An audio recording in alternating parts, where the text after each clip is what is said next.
Hey, it's the Progress Report because it is Wednesday in May. It is Wednesday, May 26th, 2021. And we're coming to you in an unusual situation. Yeah, there's hurricanes out there. Yeah, the wind is howling, and we're hoping to get some rain. We badly need rain, but we hope that it doesn't take down the facilities here at Manchester Public Television because we want to get this show going. And I'm very pleased that my good friend Mike Farley is back with me.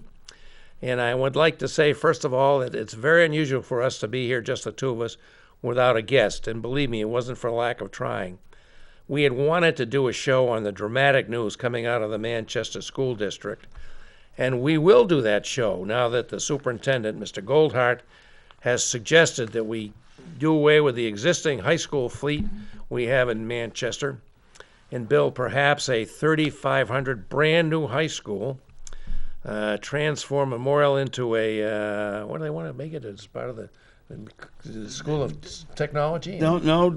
I think technology was going to be boosted, and Memorial was going to be an arts magnet of some type. Something like that. Which is why I wanted to have some folks come on and educate me. And we will get to that. We will get to that because we think that's very important to the future of our city, and we're glad that people are thinking big, but there are going to be real questions about that. Among those questions, and I was talking to somebody, a very prominent person in the city today, and he said, a 3,500 person high school, how many people are going to get to play, varsity soccer or football in a situation like that? Same number as always, only they'll be wicked good. Yeah. I suppose so. Listen, everybody doesn't get to play. This isn't youth soccer. This is high school varsity, and for a change, we'll have some size behind the city. We'll have some good powerhouses. It's not Major League professional soccer either. I don't know. I just raised the question. We will talk to that with people who have more expertise and knowledge on this than we do for sure. But a lot of the people we hope could be with us today, starting with the superintendent, going on to members of the school committee itself, they're all meeting in committee right now to begin the discussion of this dramatic proposal from our superintendent. So we plan to get that. That was Plan A. Plan B, I just got a grab bag of things here I'm going to try out on you folks. And welcome Mike to challenge me, which I think he's prone to do, which is be fine. Most of you folks know I have a son in London with my daughter-in-law, Sylvia Hui from Hong Kong, and two grandchildren. Asked him about could he come here this summer. And he told me, and I thought this was something I did not know was very interesting, no, the United States is still amber. Amber, what's that? Is that the color of the beer we like? No. That is the fact that we are doing worse than the UK in our management of COVID. So for them to come here, first they'd have to get a passport for the infant daughter, 2 years old, less than 2 years old. But then they would have to come here and be quarantined. I said, well, can I go there? Well, if you came here, you'd have to be quarantined for 10 days before you could come see us. Not going to happen. So that was very interesting to me. I thought we were doing about as well as anybody in the world at managing to get down our COVID positivity rates and our COVID cases, but we're not doing well enough to permit unrestricted travel between the United Kingdom and the USA. Bob, I think that's an example. That example can be applied to how we think about our healthcare system. We ridicule the British healthcare system. We ridicule the Canadian healthcare system, yet they have better results at a lower overall cost per patient. So, they are objectively, by any measure, better, but we just can't eat that porridge. And by the way, we are doing much better. I saw a comparison map between just a few months ago when the entire country was red, when cases were on the rise. I mean, we are doing much better. We're starting to achieve some tipping points. We are starting to. And the same people that caused us to be so bad are the people that are delaying our improvement. So you can't overcome that. Okay, it's a good point.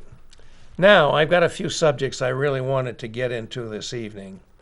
And by the way, please do call in. I don't want to just be jamming my chops here and having Mike get I'm not going to help you. You got the whole hour, Bob. I don't want the whole hour. I want some callers. I'll play devil's advocate. So I'll just talk about a few of the things I'm planning to discuss here with folks who may still be with us. I hope not everybody's watching either the Red Sox or the community or the school board session of the Committee on Facilities, which I guess is meeting right now. I want to talk about community power for Manchester.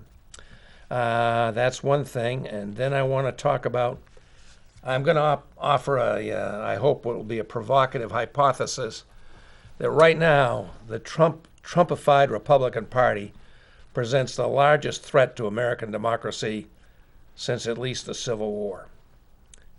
Bold statement, yes. I'm talking about our Republican friends and colleagues as they've been preempted and taken over by the Trumpers. You don't think they presented the same threat 8 years ago?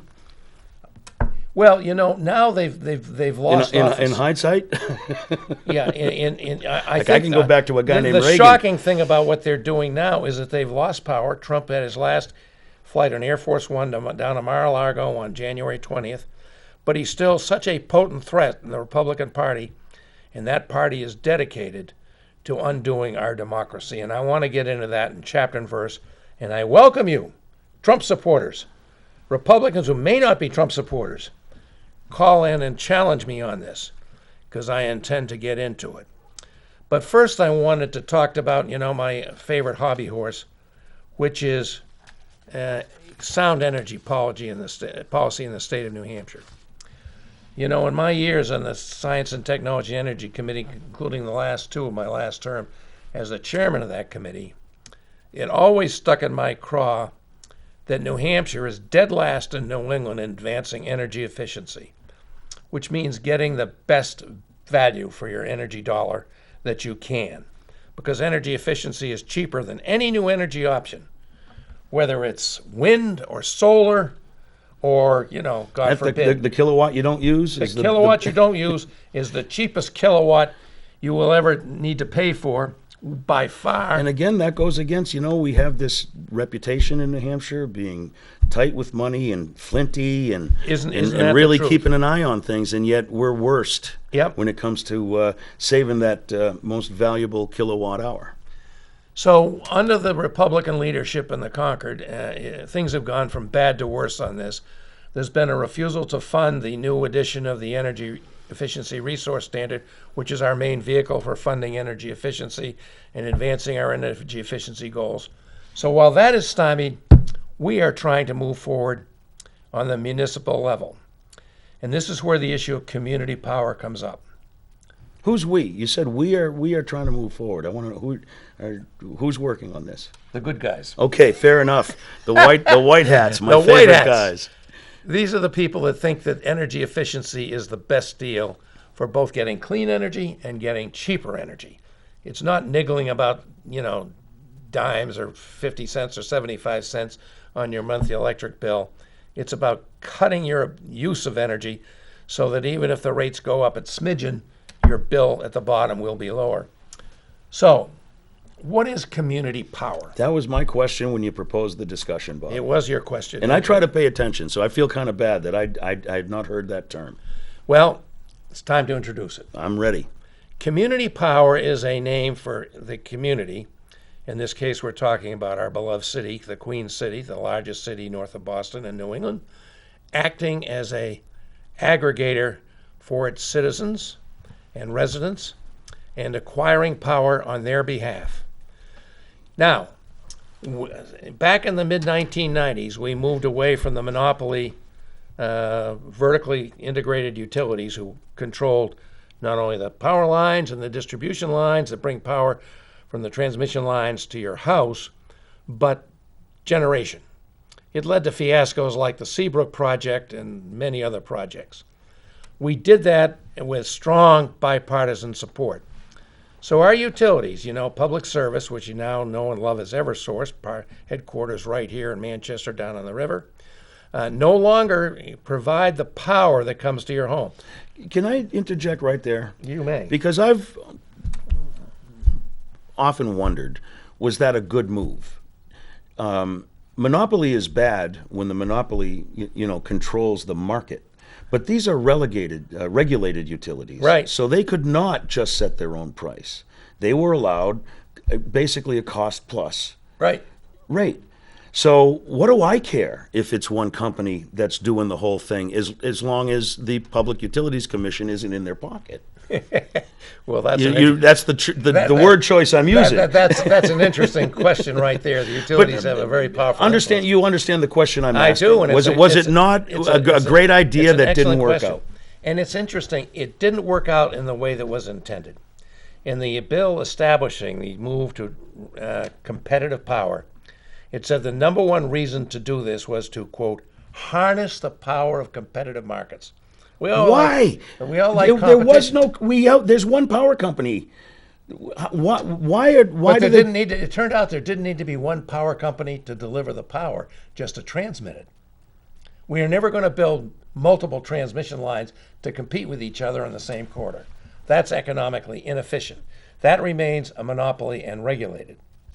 But whether the power comes from a coal plant at Bow, or a nuclear plant at Seabrook, a windmill offshore, a solar, big solar array, perhaps in the Manchester landfill, may it be so sometime. Whether that happens, it doesn't have to be owned by the utility. Individual investors can do this. But the interesting thing about this Their pricing isn't regulated, right? Their pricing is not regulated. So that's where it went wrong. We regulated 100% of the power we received, and we broke that up and only regulated a part of it. The rest of it went wild. But they didn't see that coming? Well, Hello! No, that's what they I was about 11 when this happened, so you can't blame me. We wanted to see that come because the regulation of this had been an abject failure. It turned out that the regulators didn't have much success in picking winners and losers in generation. I don't know about that, but I used to pay $50 for electric, and I pay $250 now. Really? Is it that gone up that much?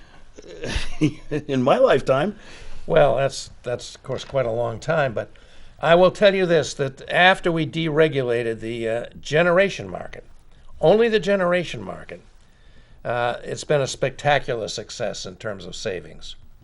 Now, why your costs are still so high, you have to look at the tremendous build-out of additional transmission in New England. That's expensive. Transmission is very expensive. And we all have to pay that on an allocated basis among the various states depending on our load. But it was interesting because the legislation said in its preamble, the number one reason to move to the deregulated competitive market for electric generation is to harness the power of competitive markets to lower costs. Didn't happen.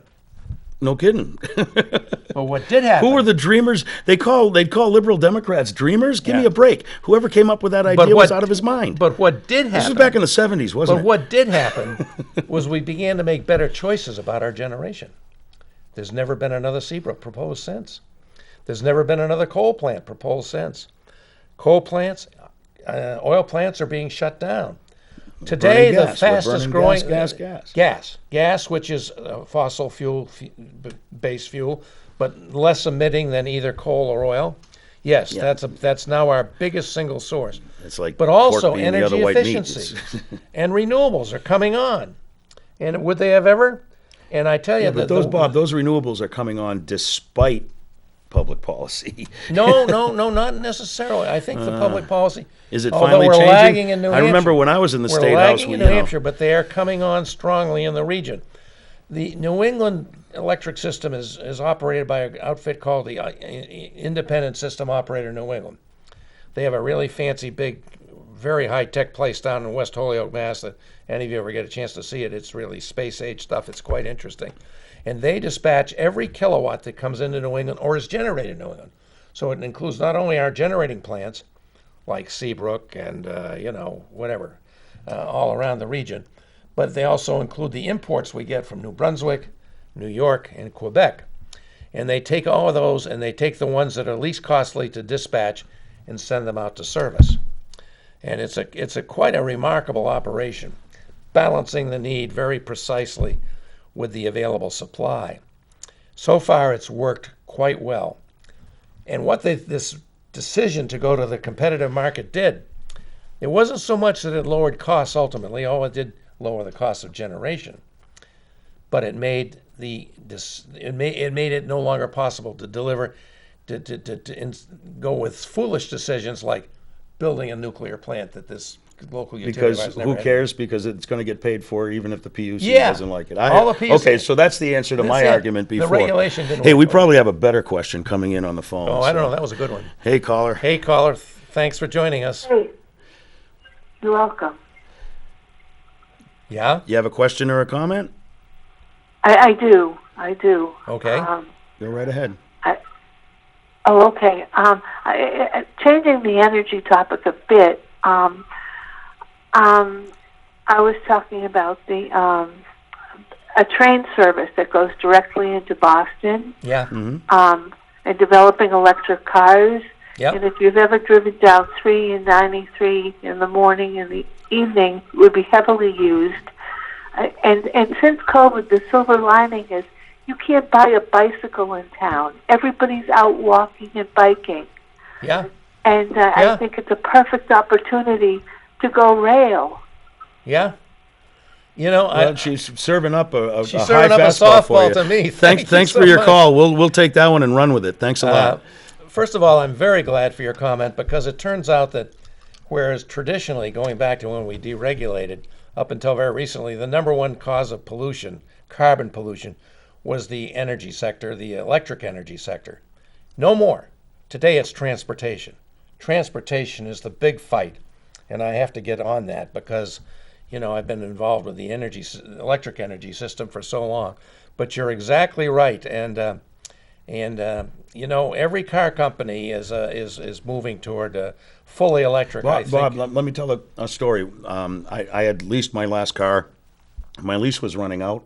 I couldn't find a car because the car companies are switching over to all electric, and the only thing that was really available were the SUVs and the trucks and stuff. I mean, they're really doing this, and within the next couple of years, the models will be coming out. Yeah. So that's I think we have another caller. okay. That's a very appropriate comment. Thank you. Well, let's see. Hi there. Yeah, looks like we do. Welcome, caller. Welcome to the Progress Report. Yeah, thanks. First time call, a long time listener. Thank Good you. to hear from you. Boy, you guys going back and forth, as far as Trump era Yeah. philosophy versus Biden's era in philosophy. And my viewpoint is that in the moment right now, wood up tremendously. People coming into the borders in a massive rate. Inflation at the gas pump. So how, in fact, is Biden helping me? When Trump was in office, I know he had a lot of flaws, but when Trump was in office, under $2 in gas, I could build my deck without taking a second mortgage out. Good point. And, boy, there's good and bad. There's good and bad in each. I just want to stir the soup a little bit and get your Well, thoughts on that. Thank you very much. We appreciate that, and that's I'm gonna turn this one to you. Oh boy, that's a tough one because he made a pretty good argument. There's a lot of things going on. You know, a new presidency doesn't flip a light switch and all of a sudden everything changes. Yep, you know, money went up at the gas pump. I don't see that as being the result of any presidential policy. I've actually heard people at the gas station say, "Thanks a lot, Biden, for the gas price." I don't see that. I think what the situation was we had a couple issues. One being that pipeline, which, by the way, didn't affect New England at all, but Which was interesting because it did serve most of the Northeast, most no, of the East Coast. it served the it Northeast. served the Southeast, but not the Northeast. Yeah, But you know, people took advantage of the situation to raise prices. You see this kind of profiteering all the time. Yeah. Now, let's think back. Every year, what weekend's coming up? Memorial Day. Okay, every year, Memorial Day weekend. What happens? One, they switch over from the winter formulation to the summer formulation. Yeah, There's a the price cost goes involved up. in that, and it is more expensive. And then second, demand for Memorial Day weekend is always high. This Memorial Day weekend is going to be the super moon of Memorial Day weekends. More people are traveling. I saw a report on AAA. So, and I don't mean to degrade his comment. He's absolutely right. It's going up. But we tend to forget that every Memorial Day gas prices go up. And I can remember some Memorial Days when gas prices were a heck of a lot higher than they are right now. Yeah. So, gas prices it's a funny thing. Remember when they were talking about raising the gas tax, people thought the prices were going to go through the roof. Yeah. Gas prices are in a market, they're in an international market. It doesn't work directly, the new president, so the gas prices go up. So that's one of the things he commented on. People coming in over the border, you know what? I think people whose hopes and dreams and aspirations saw a potential that they didn't see before might have gotten on that road and started making that journey to their own dismay. They were wrong to do that. I think Biden never once encouraged it. He said, don't come, stay away. His policy was never to invite them. You know what happened? He took care of the kids. Yeah. He found a way. They contracted out. There was a pig in a python. We had a big problem with a lot of kids at one time, but they figured it out within a couple weeks, and that problem is now gone. Oh, and by the way, people can't find employees. That's for sure. Part of the problem is because the seasonal immigrants from Ireland who come in and sell you things at Hampton Beach can't come here for a couple of reasons. Not the least among them, the immigration policies that have changed and we haven't had time to change them back. Yeah. He's only been in office, less than 6 months. So I'm very encouraged by the new president. I was not happy during the term of the last president. I understand, we're going to get good and bad with both. But I think on balance, things are going to improve. So I hope I addressed the callers' questions and we come up to our first break. And I think we could take some because I have nothing else to say. Well, I just wanted to say, and you touched on this, Mike, the president doesn't control the price of gas in this country. I mean, we tend to think the president's responsible for everything that happens from the moment he takes office to the moment he leaves. The president is a very powerful Only person. If he's a Democrat. If he's a Republican, he can blame the Democratic administration for about 12 months. So, the fact that the gas prices have gone up a little bit, nothing like they were, back in the real shortage time, the president can't do a whole lot about that. And so I just don't agree with it, the idea that the president controls the price of oil products in this country. And he maybe has some influence on it, but he doesn't control it. Okay, I was going to get on to community power. Let's do that on the other side of the break. We can do that on the other side of the break, and we appreciate the calls, folks. It really helps us out when you chip in here. We hope others will join us, too. We'll be right back.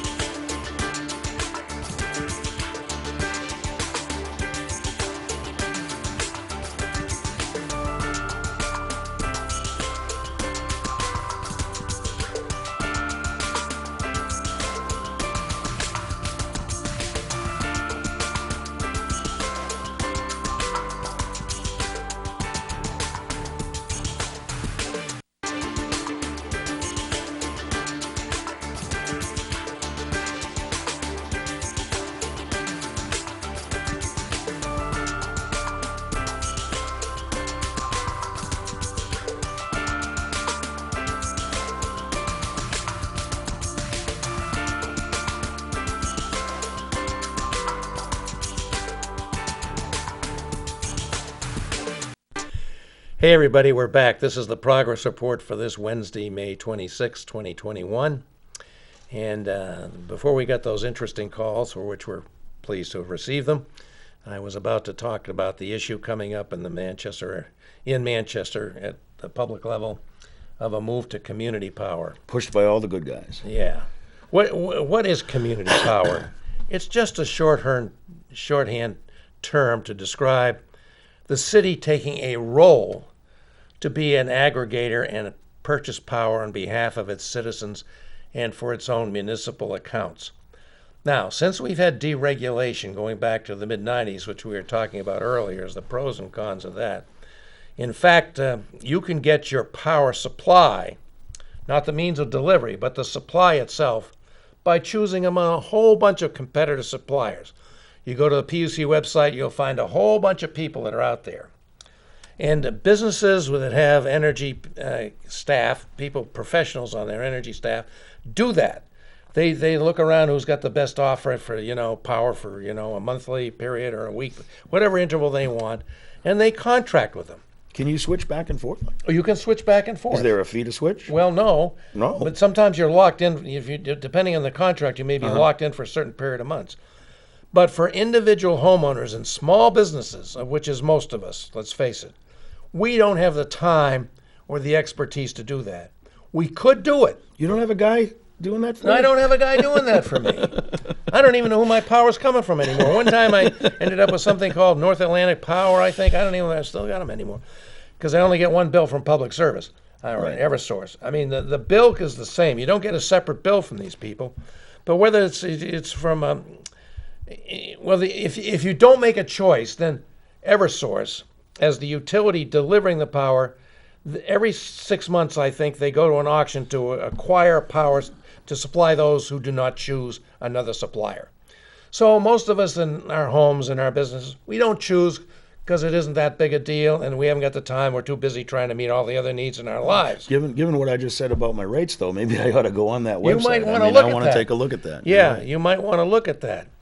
But I don't want to have to. if but, the okay. city of Manchester, representing 110,000 of us, whatever it is, plus its own municipal accounts for water and school and city and highway and everything, if they wanted to go out and negotiate for the power, they might be able to negotiate some pretty good prices.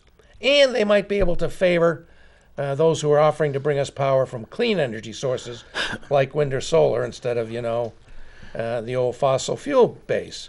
That's a decision that could be made. Now, if that happens, That sounds great. doesn't it sound great? Sounds great. I mean, you don't have to declare a public utility like we have.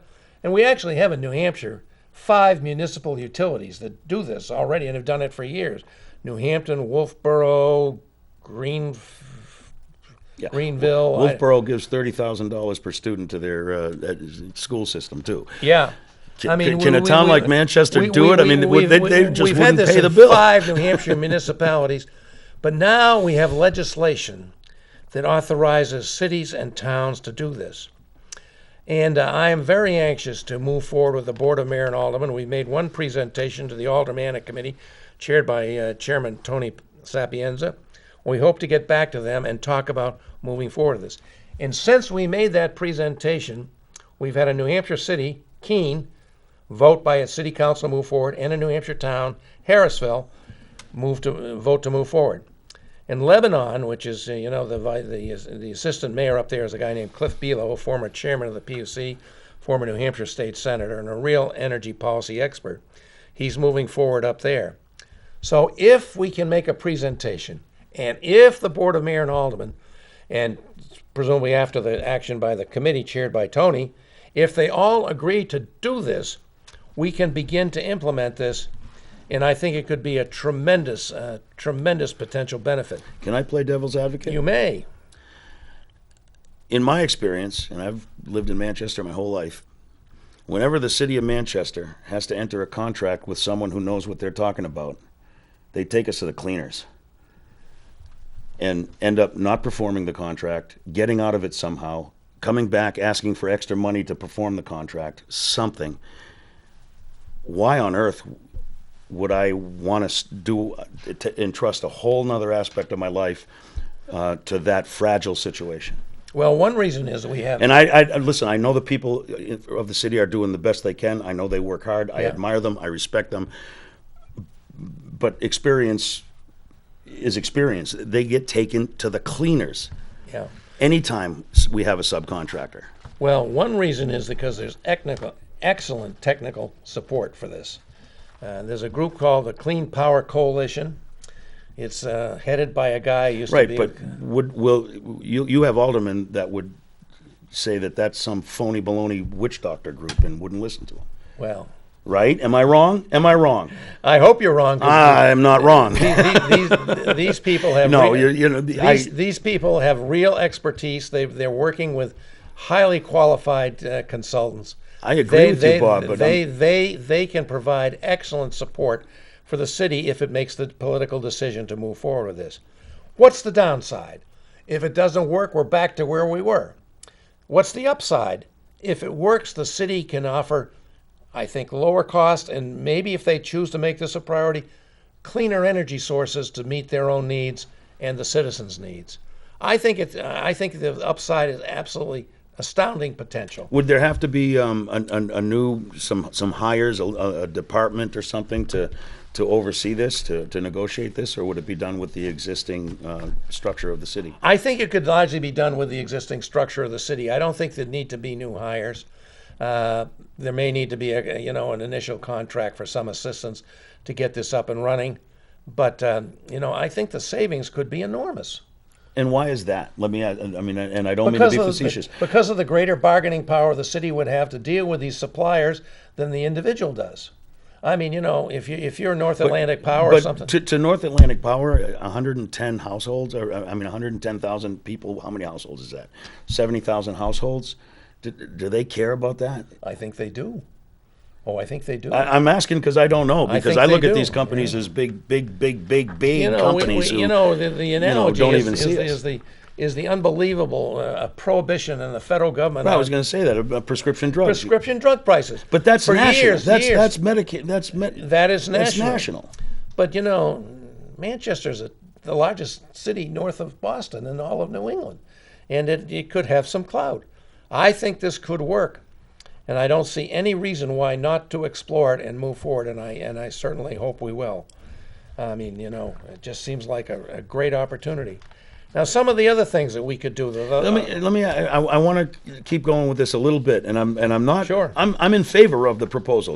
It doesn't look that Sure. way, but I'm trying to. We don't have a guest to challenge. I'm trying to challenge you on this, but. Again, to this negotiation, we're negotiating with a giant power company who has the power.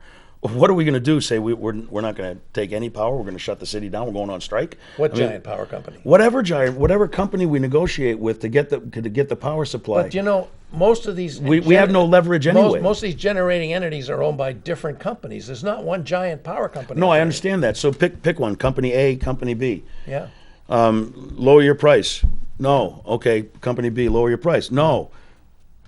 I understand they're different companies, but it's one big giant industry, and the prices among them are. Is there really? All I can say is that our larger businesses that have professional energy managers do negotiate things and get better deals for the many employees and people that support these businesses, customers and shareholders. They do that. But you and I and small businesses don't really. We theoretically could. Practically, it's very difficult.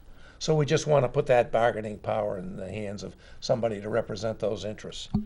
And so, what can folks do who want to promote this? Get in touch with Alderman Sapienza. Alderman Sapienza, Alderman Berry, Alderman Dan O'Neill, Alderman Hirschman, and I believe I've left somebody out on that committee. But I didn't. Way to go, Bob! You're trying to convince him to go your way, and you leave a guy out. I left a guy out.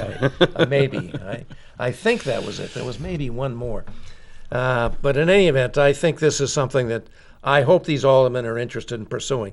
They will have all the questions that you do, and they all should be answered, and answered with good, solid basis. So there you are. And I'm hoping that this will move New Hampshire forward, because right now, as I said, and I've said many times, it just sticks my craw that New Hampshire lags all of New England in its commitment to energy efficiency.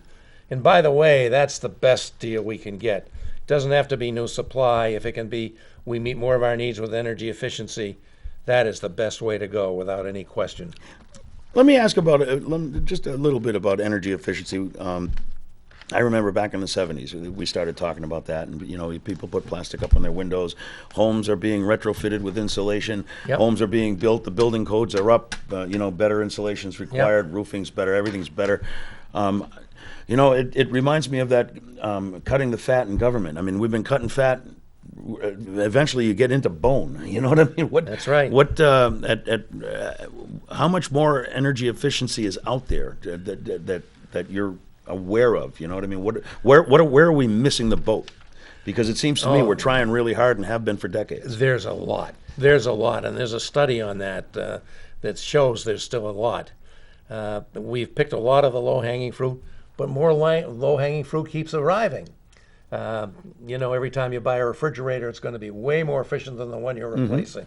We are now pretty much, I think most people have relamped with better lamps that do less of the energy to just generating heat and more to generating light, which is what we want. So there's a whole lot of energy efficiency yet to be achieved. And let's talk a little bit about our first caller called and talked about the energy efficiency that you pick up when you go to trains. Yeah. And by the way, trains can be run on electricity. And Yeah. also, we were talking about automobiles now Yeah. becoming all electric. Hey, where's that electricity come from? The Bow Power Plant? How am I helping?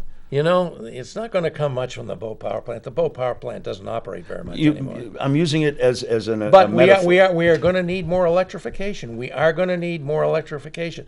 Interestingly enough, you know, from the days when I was originally fighting the Seabrook monster, you know, we were told that everybody should have electric heat. That electric heat was extremely inefficient, a very high quality fuel for not a source that needed high quality. Today, electric heat is back, is vastly more efficient. And, you know, in some of the new buildings we have in Manchester, they have electric heat, and I can't quarrel with it. And we've already talked about the electrification of our transportation system. And if the rail does get to Manchester, and I certainly hope it will, I'm a big rail fan, as people who watch this show know. I'm a huge rail fan. I hope it will be with electrified service.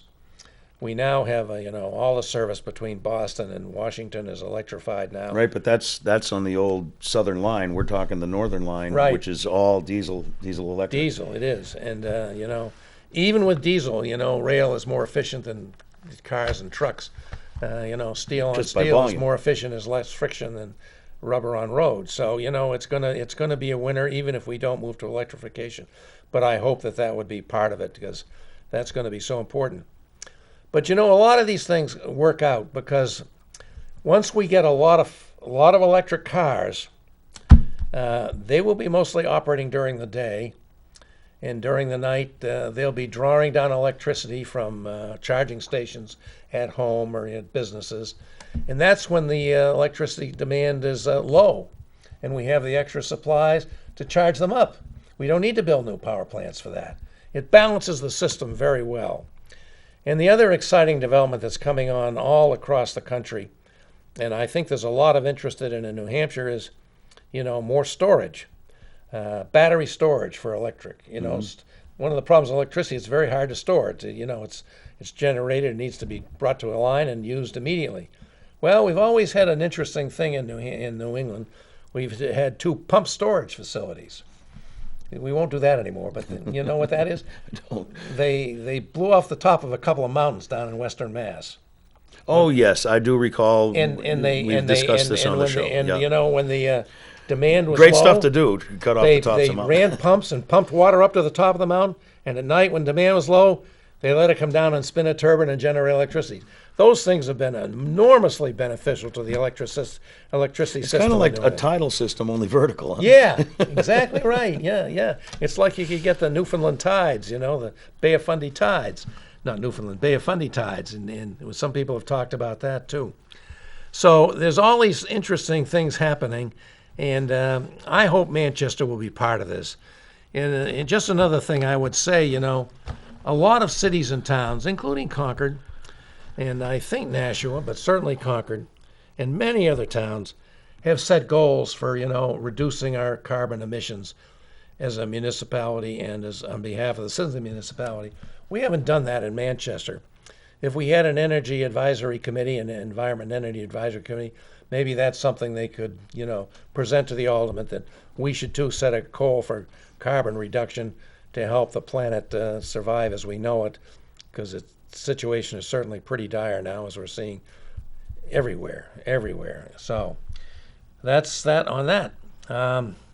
So I'm guessing, unless you got more for me, Mike, or we have another call, I'm ready to move on to the next topic. We're coming up on our second break, and we could do that. And also, don't forget, I brought a little entertainment with me. Oh, why I've don't got we a- start off with that I've got after we come back? I think I've that'd got be a few nice. videos I think that might be I've been entertaining. talking away here long enough. I'm ready to be entertained. Your throat sore? Okay, now I'm glad I brought them then. Okay, glad you folks, brought it up. we'll take a quick break, and we'll be back, We'll be right back. with some fun in a couple seconds.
Okay, I think the next thing we're going to do is that Mike brought us some videos, and we have an incoming call. Can we do that first? Sure, why not take the call first?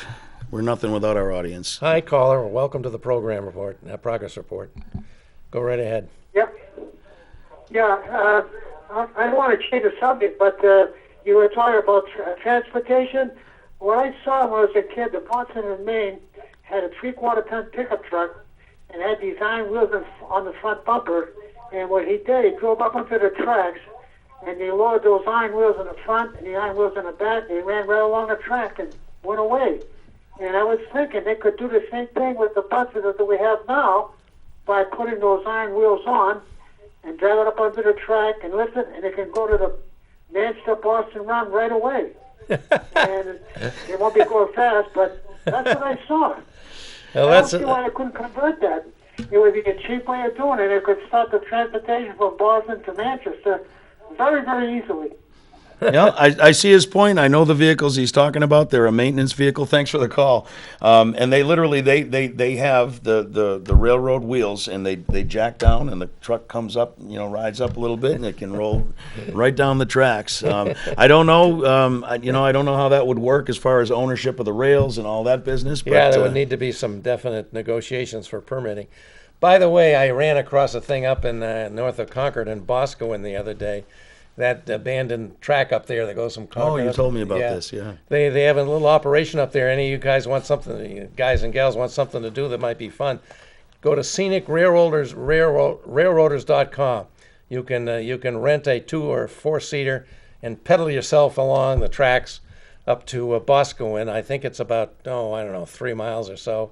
Then they turn you around, you can go back. That's just kind of a fun thing you might want to do this summer if you're looking for something different. Hey, Okay. Bob, we have a text into the show. This is from Colin, one of our viewers, who actually won some Fisher Cats tickets several years Enjoy back. the game, Colin. He says, I got a new refrigerator, and one of the lights went out, and it cost me $29 for the light and $100 to have the technician put it in. tell Bob that one. I can't explain that one, Kevin. I mean, that's an unfortunate purchase. Shouldn't that have been under warranty? You buy a new refrigerator and the light doesn't work and you don't get that that's picked a good up? one. Oh well. Okay. Thanks for joining us. So yeah, I had Brendan set up a few videos, and we got 4 of them. They're pretty short, but the reason I brought them to your attention, Bob, is they highlight a particular freshman Congresswoman, Katie Porter, who is smart as a whip and brave and fearless, and brings a particular style to her work in committee with the Congress. And, we have 2 very good Congress people. Chris Pappas and Annie Custer are 2 very hard-working people. They're accomplishing a lot down there, but they're just not doing it with the same style as Katie Porter. And I commend them to watch these videos, maybe get a coach, and maybe kind of polish up, and doing it this way is very exciting. So, Brendan, can you roll the first one? Let's have some. How much you owe? $600 million. This is how much you've returned. 0. Have you seen the movie Harold and Kumar Go to White Castle? No, I've not, Congresswoman. So there's a famous scene in that movie where Neil Patrick Harris borrows the car and completely trashes it. Here's $50 for the burgers and $200 for the car. Wells Fargo lends money to consumers to buy cars, and Wells Fargo wants the consumers to take good care of the car. That's the collateral. Protect that value. But there's always this Neil Patrick Harris risk. Someone trashes the car, defaults on the loan, and the value's not enough, and there's a risk of a loss. To guard against that loss, Wells Fargo has consumers pay for GAP waivers. GAP stands for Guaranteed Auto Protection, and the GAP waiver cancels the remaining balance on the loan if the regular auto liability payout after the car is damaged is insufficient. But when someone pays off the loan, there is no need for that GAP waiver. There's no need for debt cancellation because the debt is paid off. But you, Wells Fargo, keep charging for that GAP waiver. You didn't tell consumers after they paid off the loan early that you owed them money back, about $350 each. Effectively, the bank stole this money from 1.7 million consumers nationwide, leaving Wells Fargo sitting on over $600 million in ill-gotten gains. How much of that $600 million that Wells Fargo owes consumers in gap overcharges has been returned? Congresswoman, I don't know the exact number sitting here of what we've returned. The chart on the side, this is how much you owe, $600 million. This is how much you've returned. 0. You told me in my office that Wells Fargo in the past has been penny wise but pound foolish. And I agreed, resisting doing what's right and paying consumers. And I really saw that when I was the monitor for the state of California during foreclosure crisis. So if you're here today to tell us that Wells Fargo has changed its ways, you should have no problem committing to giving these people their own money back in terms of gap overcharges. Will you commit to give them their money back? Congresswoman, there's no question if we have harmed customers, and we should in fact do that, and we'll go back and take a look at the specific example and understand why it hasn't been done and how we can move quickly to rectify it. This is the pleading in that case that's pending, in which Wells Fargo is currently arguing that even though it charged people for many years of gap insurance, the consumer paid off the loan early, they have not in fact refunded that gap insurance. And that $350 means a lot. It's 18 bags of groceries for families.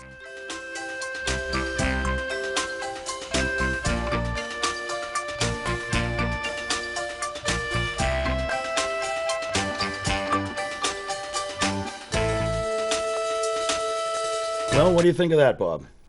I think that's pretty, I think she was very well prepared and had her facts. That is a And she congressperson. completely flummoxed that guy, no question about it. And he came in with a stain because, as she said, there was this scandal of all these false accounts or fake accounts that Wells Fargo opened for customers that didn't ever authorize it. So, Because they were putting pressure on their salespeople to open these accounts. It all comes from the top. Yeah. It all comes from the top, and it's to show, it's basically stockholder driven, not community driven businesses. But the nice thing is that this congresswoman, by coming to the table, knowing what she was talking about, when he said, yes, if we've done something wrong, we will fix it, she was able to come back, except you're saying you don't have to. Yeah. That is a prepared congresswoman, and that is the kind of real factual committee work that you don't see from some of the Republicans who are talking about Mr. Potato Head and all these other things. So I don't know. You want to show another one? I mean, there are different examples, but Yeah, let's do one more at least. yeah, you want to do the long one? I don't care. You Yeah, pick. Brendan, can you cue up the 5-minute one? We're calling an audible on the fly here. Mr. Zuckerberg, as you know, Facebook can be sometimes an unkind place, both toward my personal appearance and today apparently toward your haircut. But I just, as a mother of a teenage boy, I just want to say thanks for modeling the shortcut. You have said, quote, we have a responsibility to protect our data, and if we can't, then we don't deserve to serve you, unquote. Do you remember making that statement? Congresswoman, yes. And Facebook's privacy principles say, 1, we give you control of your privacy. 2, you own and can delete your information. And 3, we are accountable. Today, can you affirm that Facebook cares about user privacy and still holds itself to the standards it articulates in its public policies? Congresswoman, we certainly care about privacy. It's incredibly important to people. Great. And Super. If that's true, that you care about privacy and you're hewing to these principles, why are you arguing, Facebook, in federal court that consumers can't hold you liable for any of these promises because, quote, as plaintiffs admit, they and every Facebook user are bound by Facebook's terms of service, which release Facebook from liability for users' contract and common law claims? Congresswoman, I'm not familiar with that specific legal argument. Well, it's right there for you. You are arguing in federal court that in a consumer data privacy lawsuit in which your own lawyers admit that users' information was stolen, that the plaintiffs failed to articulate any injury. In other words, no harm, no foul. Facebook messed up, but it doesn't matter. Is that your position? Congresswoman, I'm not familiar with all the context here, so and I'm not a lawyer, so it's a little bit hard for me to weigh in on this. Mr. Zuckerberg, as CEO and the tremendously proportional shareholder of Facebook, you are responsible for the legal arguments that your company makes. You hire these lawyers. Will you commit to withdrawing this argument and this pleading and never again plead that there is no liability on Facebook when data breaches occur? Congresswoman, you're certainly right that I'm CEO and I'm responsible for everything that happens in the company. All that I'm saying is that I imagine that there are more pages to this document, and Okay, I'm going to take that as a no for right now, but I would like you to consider it. I think your pleading is inconsistent with your privacy principles, and I think that American people are tired of this hypocrisy. I've been in Congress 10 months, and I have already lost count of how many people have sat in exactly that chair and said one thing to me and to this Congress and then done another thing in federal court. I want to turn to a different issue. Facebook's known as a great place to work, free food, ping pong tables, great employee benefits, but Facebook doesn't use its employees for the hardest jobs in the company. You've got about 15,000 contractors watching murders, stabbings, suicides, other gruesome, disgusting videos for content moderation, correct? Congressman, yes, I believe that that's correct. You pay many of those workers under $30,000 a year, and you've cut them off from mental health care when they leave the company, even if they have PTSD because of their work for your company. Is that correct? Congresswoman, my understanding is we pay everyone, including the contractors associated with the company, at least a $15 minimum wage. In markets and in cities where there's a high cost of living, that's a $20 minimum wage. We go out of our way Thank to you. offer I take your word at the wage. Reclaiming my time. According to one report I have, and this is straight out of an episode of Black Mirror, these workers get 9 minutes of supervised wellness time per day. That means 9 minutes to cry in the stairwell while somebody watches them. Would you be willing to commit to spending 1 hour a day for the next year watching these videos and acting as a content monitor and only accessing the same benefits available to your workers? Congresswoman, we work hard to make sure that we give good benefits to all the folks who are doing this. Mr. Zuckerberg, reclaiming my time, I would appreciate a yes or a no. Would you be willing to act as a content monitor? To have that life experience? I'm not sure that it would best serve our community for me to spend that much reclaiming my time. Mr. Zuckerberg, I spend a lot of time my looking at this time. content. Mr. Zuckerberg, are you saying you're not qualified to be a content monitor? No, Congresswoman, that's not what I'm saying. Okay, then you're saying you're not willing to do it. How many lobbyists are on your payroll? Congresswoman, I don't know the answer to that. 60. So 6 lobbyists. And I wanted to ask about the timing of your announcement this week to invest $1 billion into housing charity on the day before your testimony before this committee. You may respond in writing. My time has expired. What do you think of that one? I think that was great, too. And I have to tell you, Mike, the next topic I wanted to go to, I'm not going to have 5 minutes, ain't going to do it. So you might as well play another video. Oh, I'm sorry. I didn't mean to leave you hanging. That's okay. We'll have other chances. I got another whole subject I wanted to get to, starting with the farewell address of George Washington. Oh, my goodness. That would have been a good topic, too, Bob. I'm sorry. You told me to play videos. No, I did. I just didn't really understand how the time was going to go. Folks. We have no director. We do it from behind. I will be back to this subject, which is, the Republican Party is, as Trumpified, has become I think, the number one obstacle and threat to the future of democracy in this country. That's what I wanted to talk about, going back to George Washington's farewell address, where he warned the country about the dangers of faction, which was the 18th century word for what today we call extreme partisanship. And that's what I wanted to get into, but let's go to another video. You'd rather do a video? You sure? Because you're winding up. I'm just doing a little tease. I'd rather have the videos because they're really good. And I'll come back to this on another occasion. It'll still be timely. Well, Brendan, we're at the end of the show. Can you just give us the shortest one we've got left? We'll close with one more of these then. Understand from you is, how did the drug improve? If I were to look at a pill and analyze it from 2005 when it cost $215, and I was looked today at when it cost $763, would that pill be the same?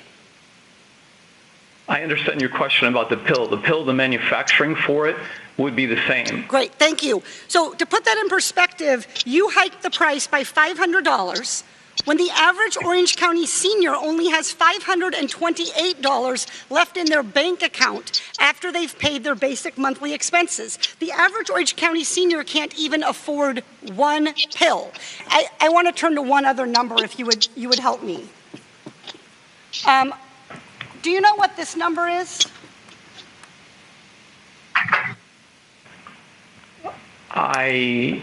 Does it ring any bells? But I think you're referring to my compensation in some way. Yeah, well, in some way. This was your compensation in 2017 for being CEO of Celgene, and that's a lot of money. It's 200 times the average American's income and 360 times what the average senior gets on Social Security. Now, of that 13 million, about 2.1 million came from your company hitting yearly earning targets. And more than half of the bonus formula was based on those targets. Any increase in the price of Revlimid would also increase your bonus by increasing earnings. Isn't that right, Mr. Ellis? If revenues increased and expenses did not, then earnings would be enhanced. Thank you. Mr. Ellis, in fact, the Oversight Committee found that if you hadn't increased the price of Revlimid, you wouldn't have gotten your bonus. Mr. Ellis, do you know how much you personally received in bonuses over 2 years, the last 2 years, just because Celgene raised the price of this one drug, Revlimid? I receive very generous compensation, but I don't know the exact number that you're referring to. In fact, you personally received $500,000 personally just by tripling the price of Revlimid. So to recap here, the drug didn't get any better, the cancer patients didn't get any better, you just got better at making money. You just refined your skills at price gouging. And to be clear, the taxpayers spent $3.3 billion on Revlimid, Medicare, $3.3 billion. If the price of Revlimid had only been increased to reflect inflation, the cost would be about $286 today, according to the Fed's inflation calculator, $286 per pill. And there she hits the pharmaceutical industry with facts. Well, thank you for bringing those videos in. Did we get all? I think there's maybe one more, right? Well, we're out of time. We're out of time. We're not going to do it tonight, but I was going to tease these out over the course of a month, but hey, why not? Well, I think they make a great impact, being cumulative as you presented them today, and I hope folks took that into their thinking about how they're going to vote. And that's the stuff we're fighting for, Bob. That's why we come on the air, for the same reasons. Yeah, we want to make democracy work in this country.